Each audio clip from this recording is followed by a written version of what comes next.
Hi guys, this is Dan with the next option trade, and we start off with the chart of Dow Jones Industrial as of today, and you can look at it here. After today, Monday, this was a big candle. We made try to go up here at 10,800 levels, and today we closed slightly above 10,896, where the 50-day moving average is there. So this index is Dow Jones is just poking his head above the ground now.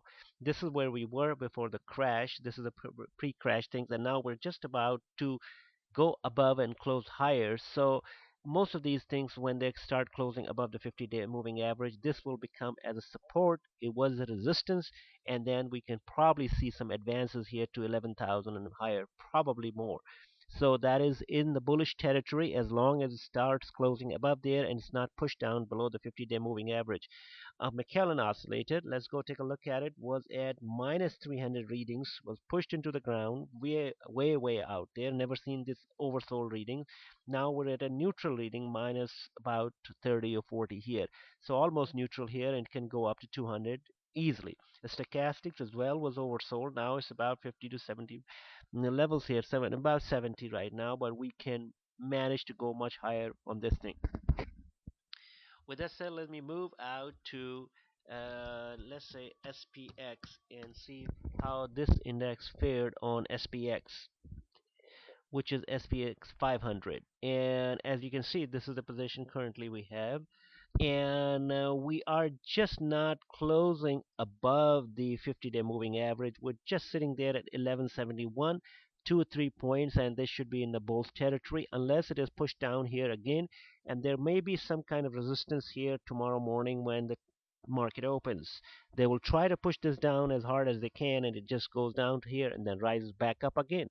So this seesaw battle happened twice. It failed yesterday. Today did not close clearly above the 50-day moving average, which should be and which is essential for all the bulls and for us to take any positions in the market after this crash here, because this is where we were last Wednesday, and this is where we are today after a week. It was a fast recovery. Usually these things takes weeks, 2 weeks, 10 days, 3 weeks, 4 weeks. It could take a long time for the stock market to come back, but it snapped back really good, and I think we should advance from here higher. And if that is the case, let's look at RUT, which is the broad market here, and how it did on RUT was much more higher here, and it finished the day as 716. Stochastics getting neutral readings, and as well as the Maclellan oscillator on it. And we know NDX, which is a technology. Let's take a look at technology here. And technology 1975 was a close above the 50-day moving average, which is very good sign.